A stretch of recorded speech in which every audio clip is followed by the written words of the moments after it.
Hey everybody, Matt Hartman here for Drunkard's Walk. Thanks so much for listening this week, and a big thank you to Jesse L.E. for our theme music and Nick Jaramillo for our artwork. Boy, oh boy, you know, I tell you every week that if you're enjoying what you're listening to, you should go give us a rating or review on iTunes or wherever you listen to your podcasts. And I also mentioned that you should give us topic suggestions so that we have destinations to go to, and you can do that at our link tree. And I also mentioned that, hey, we love that you are listening to the show. So I guess there's no need to say any of that stuff. Enjoy.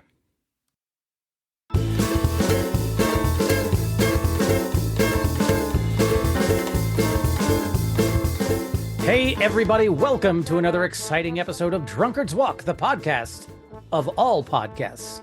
This is your host, Jethro Nolan, and I'm delighted to be here, but I can't do it by myself. I mean, I probably could. You know what? Let's try it. Matt, are you there? Matt Hartman, are you there? Cool. No, he's not. All right, good. Well, then I'll just do it by myself. Hey, everybody. Today, Matt Hartman will not be joining us, I guess, even though he's on the Zoom call and he could join in at any time. But what are you doing? No, I see what you're doing, Matt. You're forcing me to commit to the bit that I started with. That's right. Prove how necessary you are. And you couldn't even yes and the fact that I was going to be silent. Like that's how difficult it was for you. I was ready to go. You didn't have to do anything. You just had to keep going. I was ready to go until you rudely interrupted. You called me out for being on the Zoom call, and I'm not going to just sit back and let you do that. Because I wouldn't be a very good co-host if I did something like that, would I? No, you wouldn't. And I am a really good co-host. So you are an excellent co-host. If anybody's ever hosting something and they need a co, I'd be like, Matt Hartman is your go-to guy. That's right. That's right. Or if they just need a host, you can recommend me as well. Yeah. No, yeah. I mean, you're a better co-host than you are a host, I feel. Oh, yeah. But just like I need you to do this podcast, we need a starting point and an ending point within Wikipedia, because that's what we do. We go from Wikipedia, from one page to another by clicking on the internal links. I'm well aware of it, Jethro. I've been doing it for over 10 and a half seasons now. Okay, so yeah, well, I know what we do. You're not always clued in to what we're doing, so I figured I'd make it explicit. Listen, just because I make bad choices when we're on the walk doesn't mean that I'm not clued in. It just means that I'm clueless. You know, I tell my wife the same thing all the time, and she and Dr. Carmichael will gang up on me.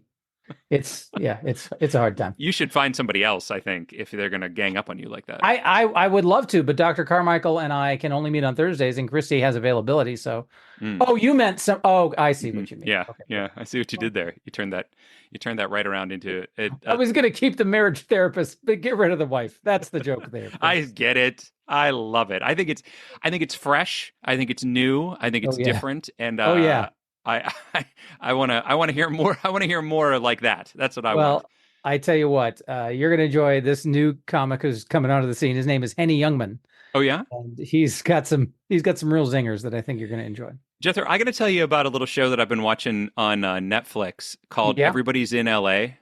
Have you seen this? Or Everyone's in Los Angeles? We saw like half of an episode on the Netflix. How'd you feel about that? How'd you feel about that show? It was interesting. That is exactly the word I would use to describe it. It is very committed to what it is doing, but yes. I'm not sure what it is doing is worthy of the energy they're putting into it. Although I've only seen like half an episode, we changed to something else. We changed to actually Conan O'Brien Must Go. Oh, okay. Which is an utter delight. Thoroughly enjoyable. Well, it's so for the folks that aren't aware, this was, because you're listening to this in the past, this was a live 6-night Netflix show hosted by John Mulaney, and it ran from like May 3rd until May 10th. They took the weekend off in there, the 4th and 5th, and it is so like I like John Mulaney a lot. Like I think he's very funny, and the stuff that he does is very funny, and he is doing the best he can to hold that show together. And I don't know if it's the production or what, but like they just don't seem to have any idea how to run a tight show. And I love it. I've watched the first 2 episodes, and they've just been kind of train wrecky, but in the same way that I have been in those type of train wreck shows. And so I just enjoy the hell out of it. Like I've really loved it. I mean, in the first show, he's like, we will not find our groove. We are Yep. only doing 6 episodes of this. And I will say this, though. I really appreciate Mulaney's willingness to experiment and try new things. Like Yes. his lunch bunch special was The like sack, yeah, the sack a lunch sack or punch. sack Yeah, punch. it Yeah, was, it yeah. was like weird and fun. And I'd much rather have an artist try weird new things and not all of them land than somebody just do the same type of Yeah. thing over and over again. I agree 100%. Like I said, I fully support it. It is weird, and I know that a lot of people probably would not like it, and probably a lot of people have turned it on for 5 minutes and turned it right off. I just have really enjoyed it, and I hope that more things like that happen. Just because it definitely feels live, like it Oh feels yeah, very like authentic, and I kind of dig that. And also, Jerry Seinfeld was one of the guests on that first show. yeah. I had no idea that Jerry Seinfeld was 70 years old. Oh yeah. He's That an old man now. that blew my mind. Like he's looking great. He's looking great for 70. I think He really does. keeps up going. It's great to have guests on a show. It And is. come Yeah. to think of it, I think we should have a guest on our show. Whoa. For why? Yeah, well, to give us the ending destination of our Wikipedia thing. And I got to tell you, I am so excited. I'm glad you mentioned Jerry Seinfeld Yeah. because our guest today is none other than the one, the Yes. only Yeah. Kayla Pennoyer. Kayla, welcome. Oh, what's the deal with dishwashers? I don't know. Kayla there is it is. famously Ann Arbor's most legendary Seinfeld vocal impersonator. Yes, Yeah, absolutely. yes, that is exactly what I'm known for. Thank you so much for having me. It's our pleasure. Thank you for Absolutely, yeah. joining. Yeah, thanks so much for coming on the show here. So now I'm guessing based on what Jethro is saying here, you are an improviser in the Detroit area. Is that right? Yes, I'm based in Ann Arbor, and I do improv between Ann Arbor and Detroit, so across Southeast Michigan. And primarily, I am on a troupe that studies underneath the tutelage of Jethro. Jethro is our improv coach. There we go. Well, Yeah. right. I'm sure you'll succeed despite that. It's fun because it slams my abilities. Yeah, it sure does. I've learned so much. Thank you very much. That's very kind. Now, Kayla, let me ask, are you a native to Ann Arbor? No, I am a transplant. I moved to Michigan just over a decade ago. I'm from Northern Illinois originally. Okay. So what part of Northern Illinois? I am from Mundelein, Illinois. It is a rather small town of about 30,000 people. And even people from Chicagoland don't know where that is. I was going to ask because I lived in Chicago for a while. Where is it in relation to Chicago? It is about a 45-minute to hour drive north. Okay. Oh, yeah. You're up by like Gurnee and Yes. up that a ways. Oh, wow. That's Very where good. Gurney Mills used to be.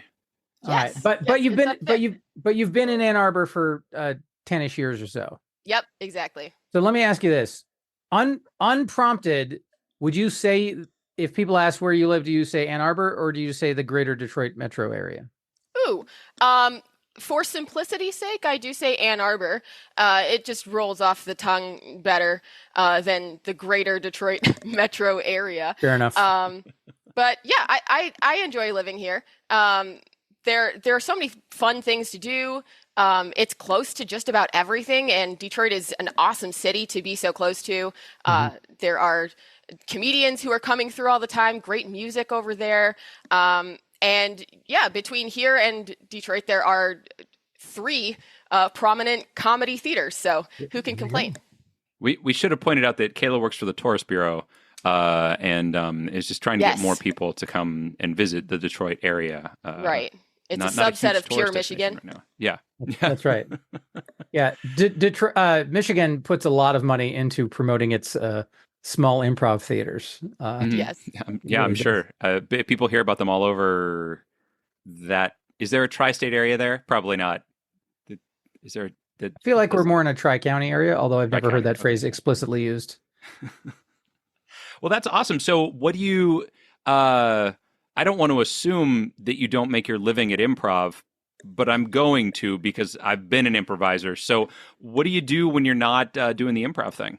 Yeah, that's a fair question. I do not make money doing improv. I am a librarian by trade. And so I am what what they call in the industry a digital or special librarian. So I have gone corporate. I work for a software company, and I lend knowledge of things like metadata, structure, and organization, information architecture to the software side.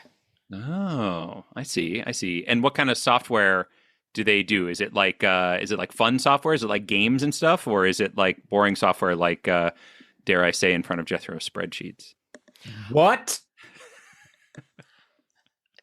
In my world, both of those are fun. They are equally fun. Sure. Thank you, Kayla. It is closer to spreadsheets Okay. than games, but it is digital asset management software. So it is a kind of a multidisciplinary kind of system that allows a large global enterprise company to store and organize their digital assets. So things like their files. We're looking at kind of a digital explosion of big data, large video files, things like that. So these kinds of companies need a place to store that. But then there are also other pieces of what they're working on. There are workflows, there are approval processes that go into digital rights management, all kinds of kind of intersecting pieces to just having a lot of stuff. So that's what the software does. And I'm on that vendor software side of it. Wow. That sounds incredibly impressive. So that's great. And so and you left, like, did you ever work like in a library type of thing? Like, was that like where you kind of started and then you were like, let's get out of here. Too many people want to ban books. I'm out of here. I did earn my stripes in an official public library. That is how I got into a library degree. I worked in public libraries for about 10 years, and there was never a point where I went, I hate this. It's definitely a passion kind of job. It's similar to teaching. It's very fulfilling to the heart, but doesn't necessarily pay the bills. And there were some other, I guess, organization issues going on there.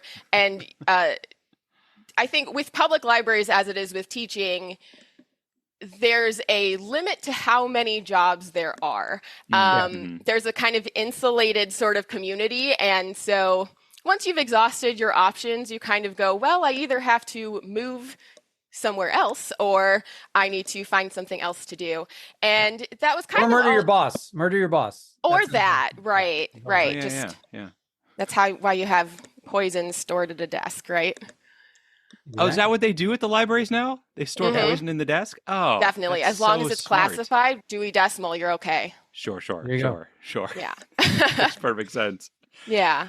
Well, this is awesome.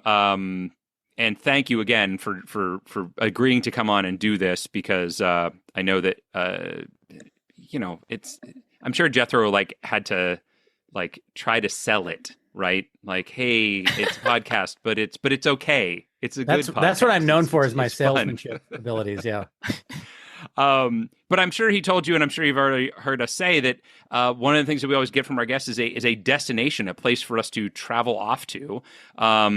And we're starting this week where we ended last week, which was Tommyknocker, which is a gnome. What is it, Jethro? Some sort of folklore creature? It's technically, I believe, the phrase is knocker, which is an abbreviated form of Tommyknocker.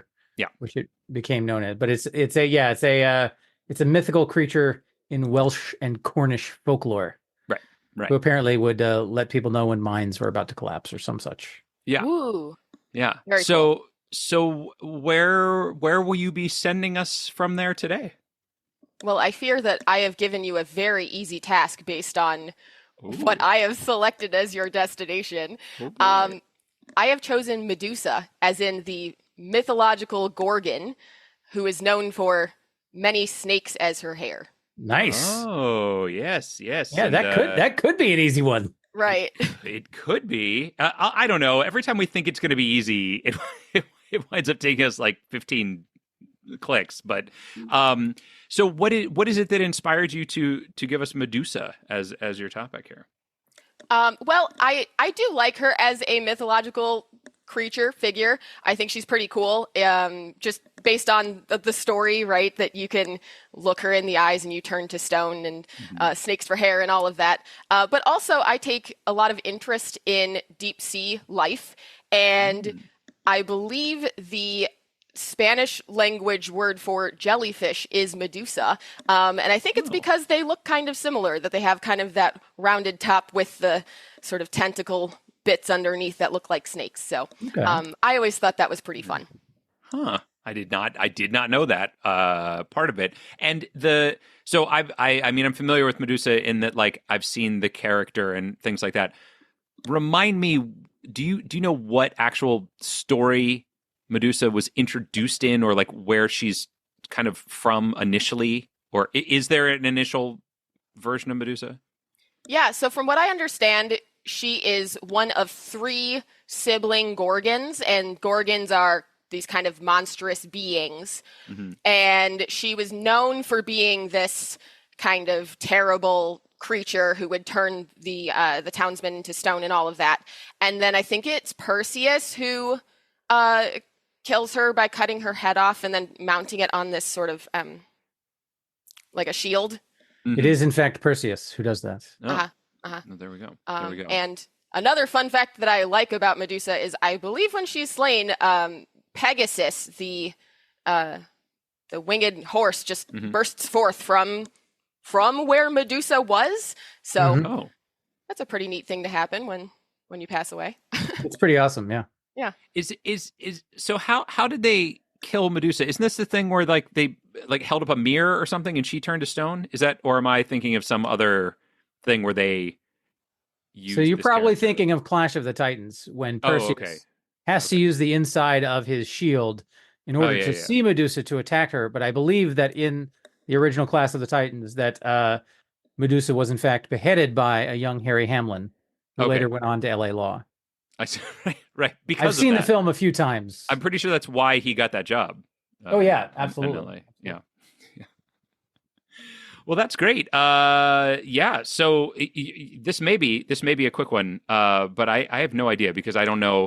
I mean, we're going from Cornish Welsh tradition into the Greeks. You know, I don't know how closely related they are. I mean, who knows? Who knows? Well, we will know soon, I hope. Indeed, we shall. But that's cool. That's great. Well, before we venture off and say goodbye, I guess we have to ask you, Kayla. We always ask our guests: are you drinking anything this evening? Are you having anything to drink at all? Yeah, I am. Today, I am combining water, which, of course, the life force there. Sure. With Blake's hard cider peach party. Oh, nice. It's essentially juice. Okay. But hard juice. So yes, it's a hard cider with peach in there, so you can imagine how sweet that is. Nice. Very nice. That's a good one. Jethro, how about you, buddy? Yeah. So I actually started before the podcast and have finished my drink. No. So but I took your chastisement from last week to heart, Matt. And rather than Woodford Reserve, I was enjoying a nice Russell's Reserve 10-year-old bourbon whiskey. Which was quite delightful. Nice. So yeah, that's a good one. I've had that many a time. And you, sir? I am drinking. You may recall that last year, my wife got me a bunch of little bottles of various bourbons from all over the place, and so I finally, this is one that I have been holding back on. I've been reluctant to drink this one. It's called Lock and Load. As in lock and load. A lake? No, lock as in LOCK. Oh, all right. So it's like a real broy aggro bourbon. So the bottle, dear Lord, is shaped like a bullet. But a gigantic bullet. Or are you just holding it? No, it's huge. It is huge. It's 100 milliliters. It's also shaped like a dildo. It's a let's double. Be honest. We see what we want to see, Jethro. But it is supposed to. I've never seen a bullet that big. I've seen plenty of dildos. It's supposed to look like a bullet. And I don't know. I feel weird about it, but I was like, oh, whatever. And it's distilled in Indiana. So we're keeping the Midwest theme going here. We've got Michigan and Pennsylvania and Illinois and now Indiana as well. But it's this weird like I took the top off and it was capped with like this plastic stopper, and I don't know. It's all very strange, and it tastes fine. What a ringing endorsement your tone of voice is. It is a fine American bourbon whiskey. It is called 40% by volume. So it's good. It's fine. It's not a problem. All right then. And there's a lot of it, so I'm drinking a double. So you're already done with yours, and I'm halfway through a double. We'll see how well this walk. Maybe it'll take a lot longer than we thought. Who knows? Because of these reasons. I'm excited for it nonetheless. Mm-hmm. Well, Kayla, I can't thank you enough for coming on the podcast and giving us a great destination. And what any particular thing about Medusa that really excites you, or why you picked it, other than it's cool? Other than it's cool, she's a little bit feminist, a little bit old school feminist, I'll admit, but First pretty wave. iconic. Yeah. Mm-hmm. First wave feminist, has a nice hair wave in there too. So Mm-hmm. Very cool. All right then. Well, I'm excited for us to find it. And who knows? It could be short, or it could be embarrassingly long because of how incompetent Matt and I are at finding an efficient route. This is all very true. Thank you so much, and hopefully we'll talk to you again sometime. Good luck to you. Thanks so much. Cheers. Thank you. All right, Matt. Well, we've talked about our drinks. We've got our destination. That leaves one thing only for us to do, which is to write down. Aside from the actual walk itself. Nope, we don't even need to do it. Oh, we're gonna okay. Cut that part. Cut that. Yeah, cut we know we're gonna get there. We blah blah blah. What's the point? People get the podcast by now. We don't actually have to do it. I feel they get it. You're right. Okay, so we're gonna write down our guesses. This is an assemble it yourself podcast where we have the ingredients and then we're like, here you go. Jethro, here's what I want to make sure. Before I write down my guess, I want to make sure that you are as committed as I to taking the shortest route possible. Are you as committed to that as I am? Well, we'll find out. Jethro, come on now. We've made a promise. That's in the It's in the charter. It's in the charter. All right. Well, I'm just making sure that you and I are on the same page here. Yeah. Well, I mean, why wouldn't we be on the same page? I don't know. Okay. Because you write something down and then you find out and then you realize and then you get angry and who knows. I don't want your anger at me to hurt those we love. Matt, I don't have anger at you. I love you. Oh, okay. I love you, and it's not anger, it's disappointment. Oh, thanks. Because I feel like there's a lot of situations in which you could do better, but you're just choosing not to, and then you fight against me, and it's just, I feel like, if you were a little more open to guidance, we could get this done. Yeah. All right. Well, let's find out, shall we? Let's do that. All right, Matt. So here we are on and I'm being very careful with this word, knocker page. Yes. So we can find out more about our Cornish mining friend. And right off the top, on the right-hand side, there is a link to mythological creature. Yeah, I see that. I feel like that is a real strong candidate for where to go first. I would agree. I do want to look just a little bit more through the page just so that we don't, give short shift to this page. I do want to point out that there's a reference to Pennsylvania in here. It says, this is in the United States portion. It says, in the 1820s, immigrant Welsh and Cornish miners brought tales of the Tommyknockers and their theft of unwatched items and warning knocks to Western Pennsylvania. That's where I am right now, Western Pennsylvania. Mm-hmm. So that is interesting that Sean learned about this in Florida, and he's from a place where the these Welsh and Cornish miners were actually kind of bringing this thing into the U.S. Yeah, there we go. Yeah, interesting. Isn't it interesting? I think it is interesting. There is a link under the sea also to a bucca, which is a male sea spirit in Cornish folklore. Sure. A merman, if you will. Mm-hmm. I will. Then there are a lot of variations on gnome. There is a gremlin, which could get us into movies, which could get us to Clash of the Titans, which could get us to Medusa, but feels like that's going to be a long route. Yeah, it feels like a purposely longer path to me. The Spiderwick Chronicles are linked on here, as are the Hardy Boys, because the Tommyknockers are mentioned in the Hardy Boys book, Hunting for Hidden Gold. Tommy Clockers is the title of chapter 8.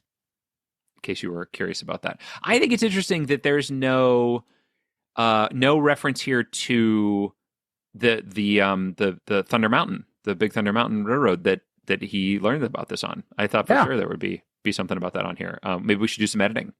Yeah. I mean, there is a in literature section. There is. Yeah, it's in literature. But there's not really an in theme park section. Yeah, that's right.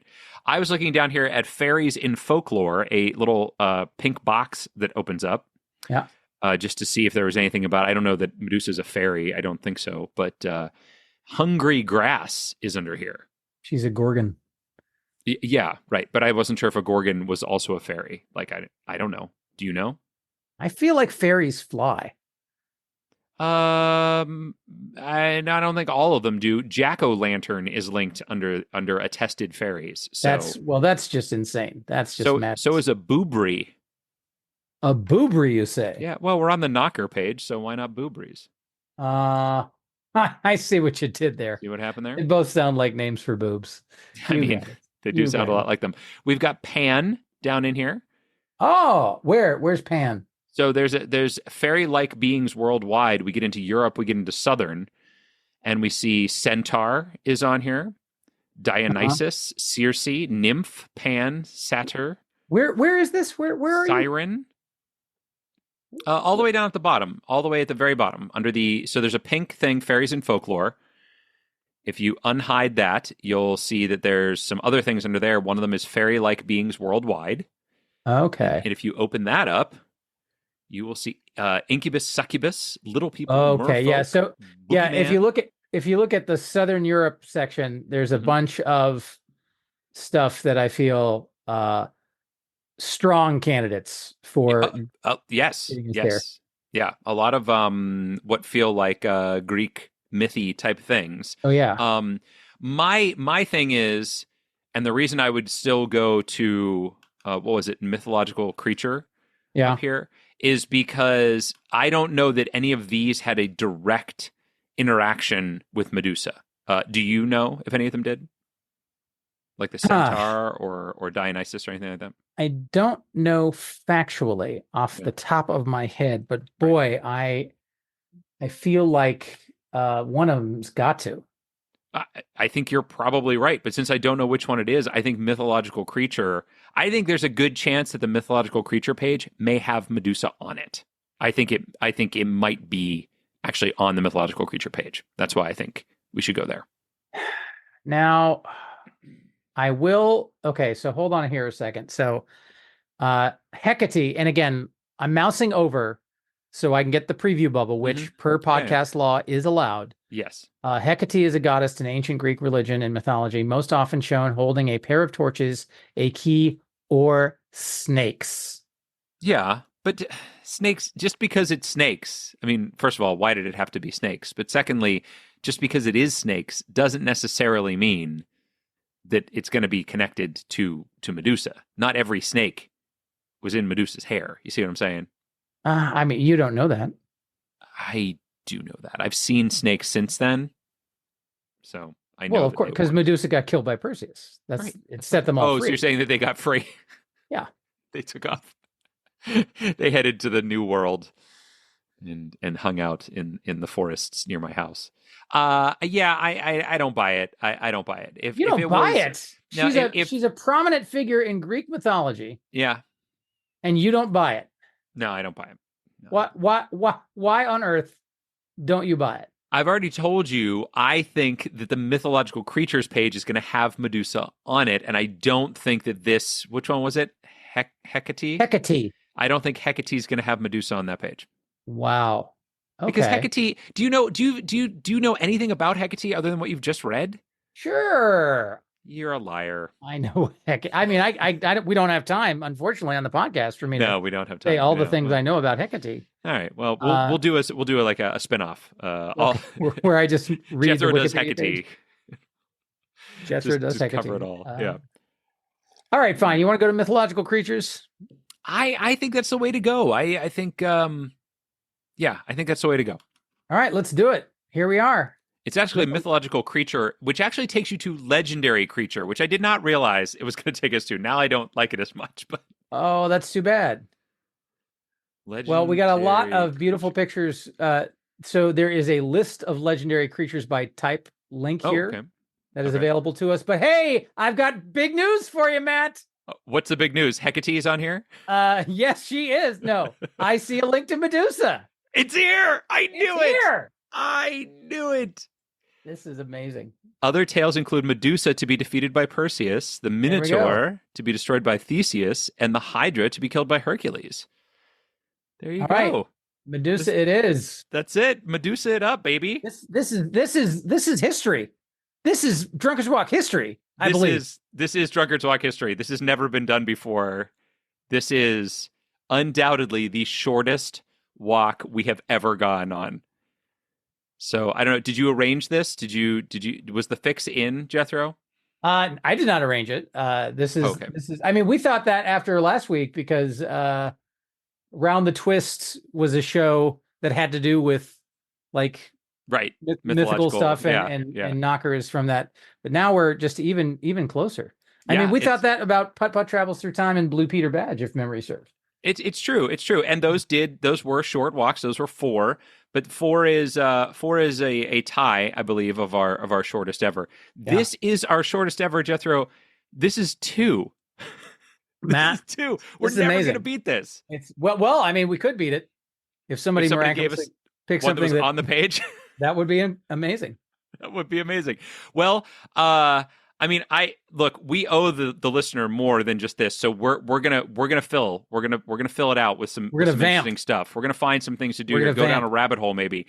But I think we should find out who won the episode first. I feel like we should, Matt. What do you have there? Well, it's a you episode. You got to tell. You kicked it, so you got to show us first. All right. Well, I knew it was going to be a short episode. Yeah. So I guessed 3. Well, Jethro, call it another tie, buddy, because I also guessed 3. All right then. So we tied last week, and we tied this week. The last week, I think we both guessed. Didn't we both guess 4? Didn't we both guess it on the nose? I believe so. Yeah. And so this week we were both off by 1, but again a tie. So there you go. So it'll carry over another week. But gosh, I wanna delve into. Do you want to jump into some things here? Do you want to go check it out and see if Hecate had Medusa on the page? Well, you know what? I feel as though we need to your point, give our listeners what they came here for. Mm-hmm. So what I would suppose is we go back to the page of origin, and we find something, a different path to just get us way there. Out there, just something way out there, way out there. And I've got a proposal here. Let's hear it, because Stephen King is linked on here. Yeah, and he wrote horror movies, and I feel like since Medusa is a creature of horror, that would be an option for us. Interesting. So Stephen King would be my proposed take 2 exit out of the knocker page. Well, Jethro, I'm going to give you something that I think is even a little wilder. What's that? I want to go through the Hardy Boys. You want to go through the Hardy Boys? Ooh, well, they were the Stephen King of their day. I mean, so, F.W. Dixon. You know what? I accept it. Let's go, Hardy Boys. Let's do it. Let's see what happens if you go through the Hardy Boys. How fast can you get to Medusa? Was Medusa in a Hardy Boys story? Who's to say? There were so many of them. Perhaps. Did the Hardy Boys? Which came first, Hardy Boys or Nancy Drew? Great question. I'm gonna say Hardy Boys, but it was a close tie because they're written by the same person. Oh, were they? Yes, Leslie MacFarlane, whose name I would not have known until you just read it, until I opened it here. But yeah, actually, it's not true. The characters were created by American writer Edward Stratemeyer, the founder of book packaging firm Stratemeyer Syndicate. The books were written by several ghostwriters, most notably Leslie MacFarlane. So more than one person wrote it. But my understanding is F.W. Dixon and oh gosh, now I can't think of the name that they used for Nancy Drew. I used to know this. Anyway, my understanding is that many of the same people wrote both of the stories. Gotcha. All right, wonderful. Why can't I think of her name? Is it on here? Is Nancy Drew's Leslie MacFarlane? Here, right? No, Leslie MacFarlane is the actual name of a person who wrote a lot of them. But there's another not stage name. What is it? Nom de Pseudonym, plume. pseudonym. Pseudonym. Yeah. Carolyn Keene. Carolyn Keene is There the we go. name that I was looking for. Yeah. Okay. Um. All right. Yeah. Well, Matt, I have under the premise section, there's a paragraph there that has a link to their platonic girlfriends, Callie Shaw and Iola Morton. So platonic is a link which will get us to Plato, who, I don't know if you know this, was Greek. That's the way you want to go. Hey, listen. Interesting. Just like in high school, it turns out platonic is a rather popular choice. Okay. I haven't gotten very far down here yet. I do see Italian on here. I see Disney. Okay. And wasn't. No, probably not. I wonder if there's a way to get into Clash of the Titans. I would love that. Is Harry Hamlin listed here? Is Not Burgess yet, but Meredith? animated series is on here, and I know that there's a lot of stop motion animation in that movie. Yeah, God, who was the stop motion animation guy? Harryhausen? Harryhausen. Yeah. There you go. Yeah. Harryhausen is a last name, by the way. It's Ray Harryhausen. Yeah. It's not Harryhausen. Just no, for I those was folks thinking out of there the that were. Monsters Inc. restaurant reference. Yes. Harryhausen's, Yes. which was a tip o' the hat. Yeah. That whimsical folk. Let's see. I'm looking at in other media. We've got a Nintendo DS, Sega, ViewMaster. ViewMaster. I love it. Wish Fulfillment is on here. Christopher Durang is on here. May he rest in peace. Okay. Yeah, sure. Absolutely. Ciphers. Trixie Belden. Who's Trixie Belden? Oh, the title character of a series of detective mysteries. Never heard of it. Never heard of Trixie Belden. Juvenile book series is down here at the bottom.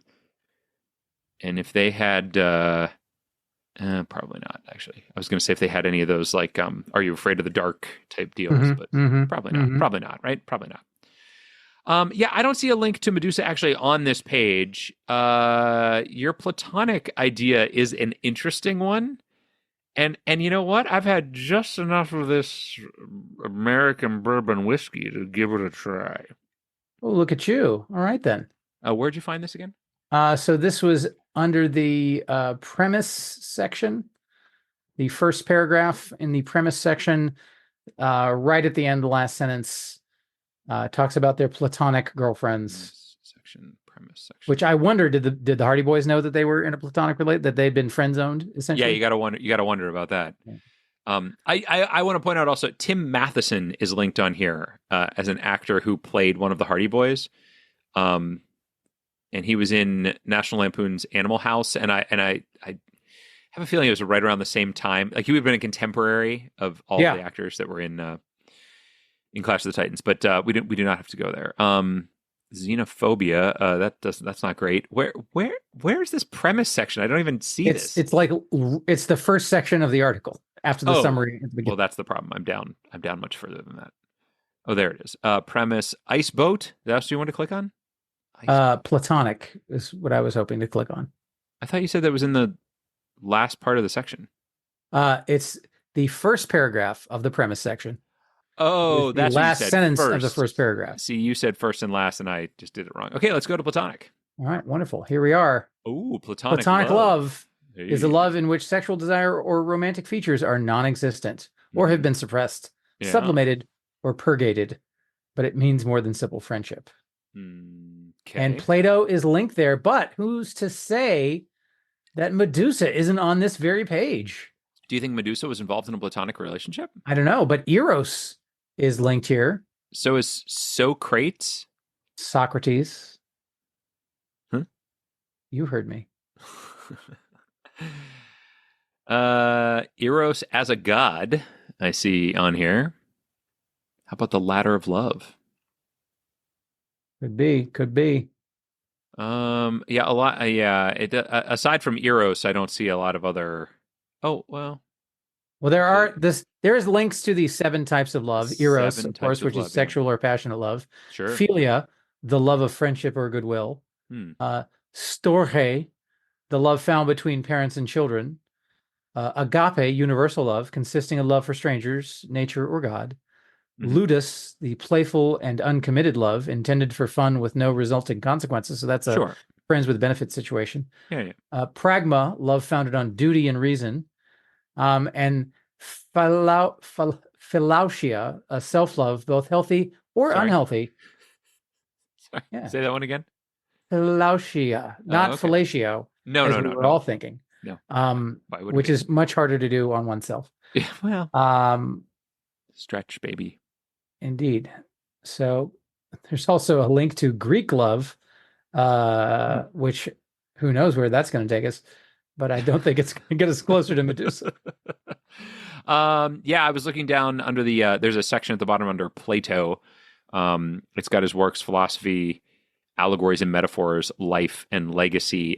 Does not have anything else, I think, that is any better than any of the things that we've seen above. Well, 'Cause I don't then think do we just want to go to the god Eros, since that gets us into mythology? Oh, you think Eros over Plato? Yeah, I think that's a good call. Now, does that take us to the god Eros or to the Oh, concept yeah, I'm of, seeing concept yeah. when I mouse over. And there's a section called Eros as a god, but none of it is linked Oh, that's a because shame. it's a sentence. You said there was a section, and really, It's not really a section, it's a sentence. Eros as a god is the heading, and it says in the symposium, Eros is discussed as a Greek god, more specifically the king of the gods, with each guest of the party giving a eulogy in praise of Eros. okay. So that's all it says.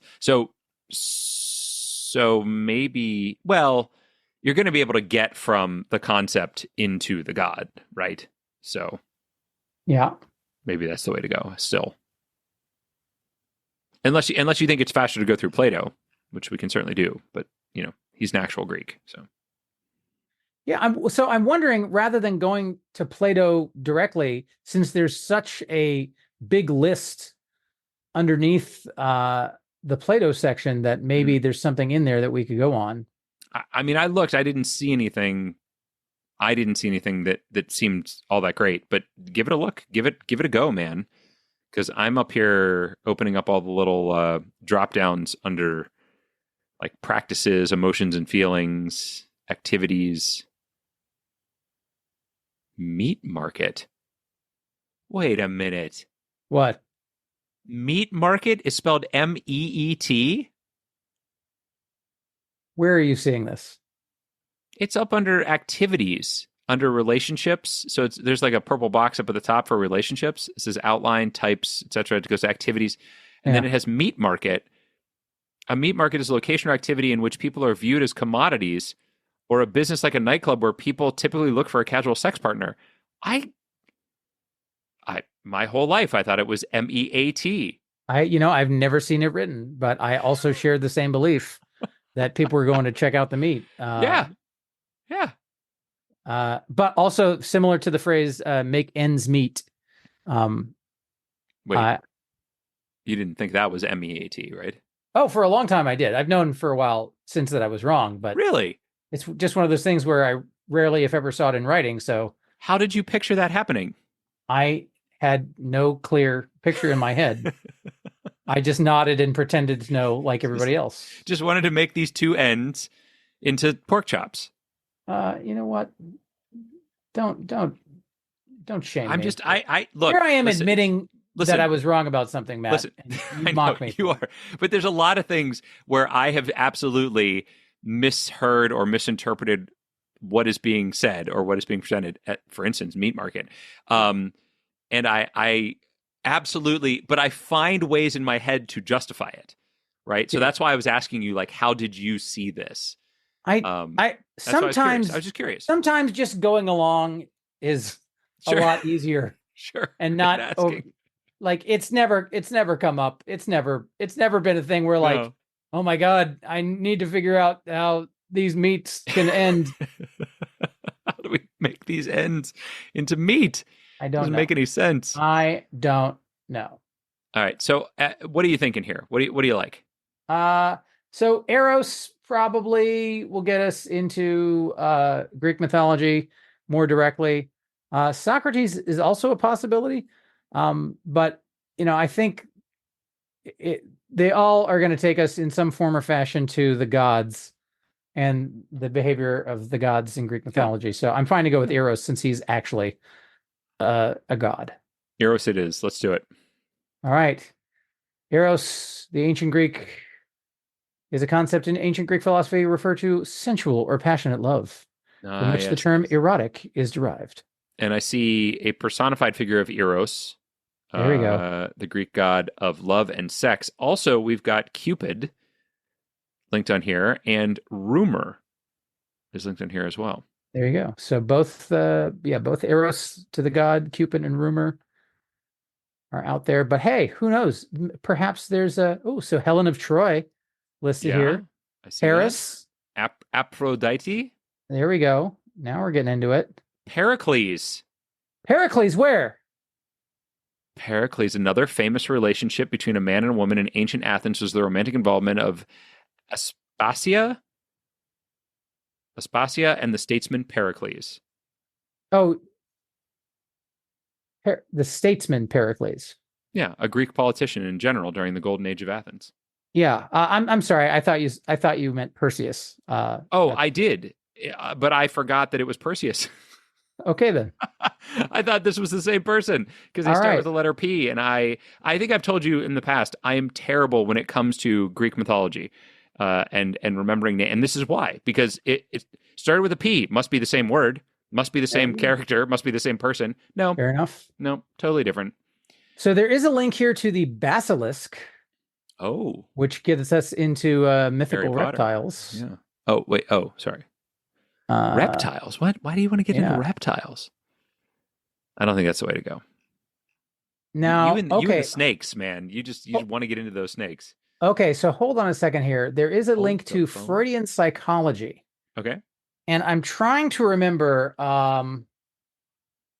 Freudian psychology. There I feel like isn't there a psychological text or a treatise by some famous psychiatrist or psychologist about the Gorgons? Yes. Like that sounds vaguely familiar, but I certainly have no... Look, I thought that Pericles and Perseus were the same person, so you're asking the wrong guy. I think we should just go through Eros, Cupid, Rumor, or Aphrodite. So I think we should go through one of those. Do you now? Yeah. And I think we should just pick and go because we're not, why are we agonizing over this? This is for fun. Ooh, I see Sisyphus. Oh, okay, here we are. Why are you rolling your eyes at me? C.S. Lewis is on here too. You want to go through him? No, I don't. All right. All right. Clive Staples. All right. So you want to go through, who do you want to go through? I would say Aphrodite.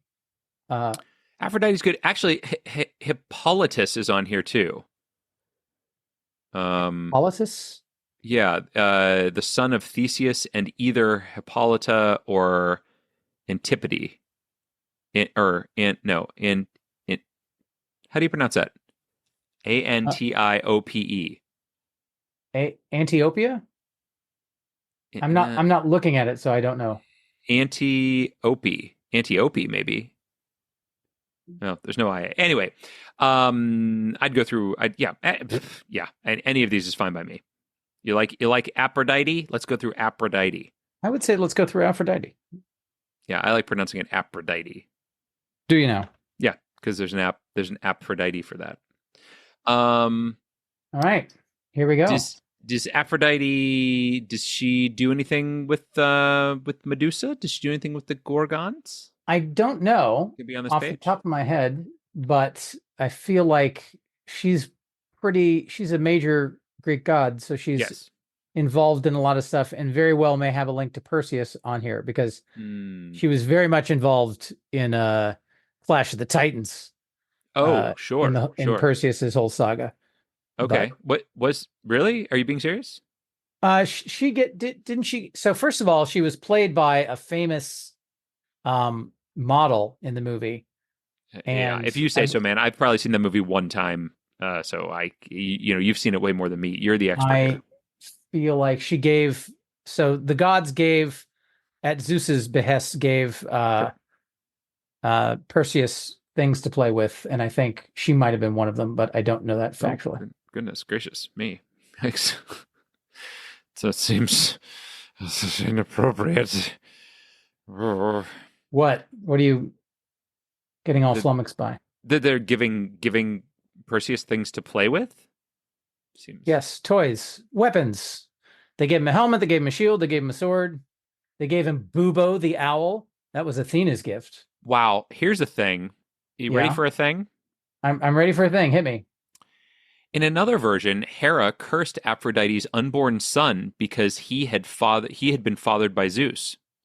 When Aphrodite gave birth, she was horrified to see that the child had a massive, permanently erect penis, a Priapus. potbelly, and a huge tongue. I just want to point out that permanently erect penis is a link. Yeah, it's a Priapism Yes. named after Priapus. Oh boy. Well, there we go. There you go. I mean, the Greeks, I've learned a new thing today. There was not a lot of shyness around sex and whatnot. When I was No. a younger lad, I went on a cruise of the Grecian Isles with my family, and I was Oh, probably in second or third grade. okay. And on every Grecian Isle we stopped at, there were statues, tons of statues of guys with massive erect penises. They were not shy about it. In fact, I remember one particularly jarring sculpture where there were like four guys. One in the back had the biggest erect penis, and then the third guy sat on his penis, had his own erect penis. Sure. And the second guy sat on that like it was eye-opening, to say the least. To say the least. Indeed. Holy cow. Well, and you walked away from that okay. I mean, as far as we know. Yeah, here you are. I mean, you made it. So It's true. So there's a lot of links on here. There's a lot of text. It's a large, long page, Matt. yeah. I see Gilgamesh is linked on here. Even like that, I would not have guessed that Gilgamesh would be linked on this page, but there we are. I have not seen. Who are we looking for again? Perseus? No, we're looking for Medusa. No. Yes, I understand. But who is the other person that we're looking for? It's not Pericles, it's Perseus. Perseus could definitely get us to Medusa, but right. Again, we're trying to get to Medusa here. No, I understand. Oh, I found Pliny the Elder. Did you now? Yeah, everybody drank Pliny the Elder. That's fantastic. In fact, he's linked on here more than once, so good for him. Aphrodite of the beautiful buttocks. Okay. I don't see Medusa yet on this page, although I still am not even halfway through, because it's a long page, super long. Metamorphoses, the birth of Venus. I guess Venus and Aphrodite, right? Same goddess. Yeah. Right? Yeah, just Greek and Roman. Yeah. It's definitely true. Okay, so we've turned this into the shortest walk ever, into one of our longer walks. So good for us on that, I would say. But I don't see.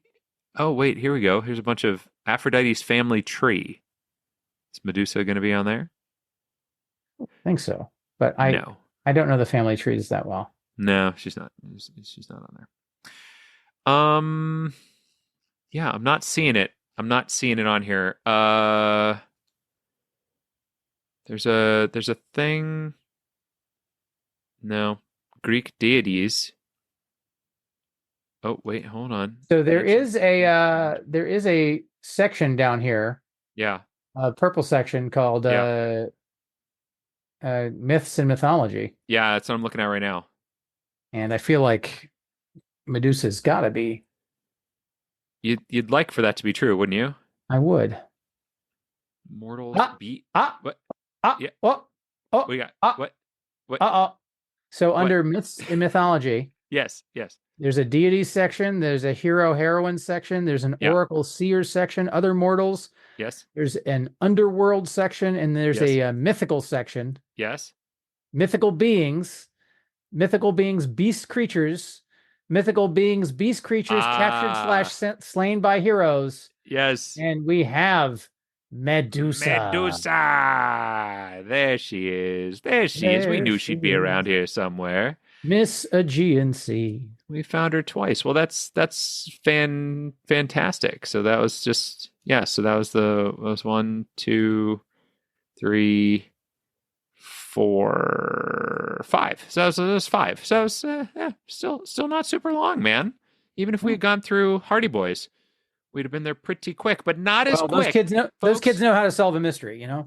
A record-setting walk today, and I hope you enjoyed it. And I also hope that all of you people who look like as we're talking and you're like, oh, it's not going to be on this page, and then you look at how much time is left in the episode to see if we're about to get to that page or not. I hope we fooled the hell out of you because you thought we were going to take a lot longer, and then we didn't. Wow. Well, whereas I hope that it makes you realize that anything is possible and that you never choose to give up on your dreams. That's what I hope you take away from it. So that's just me.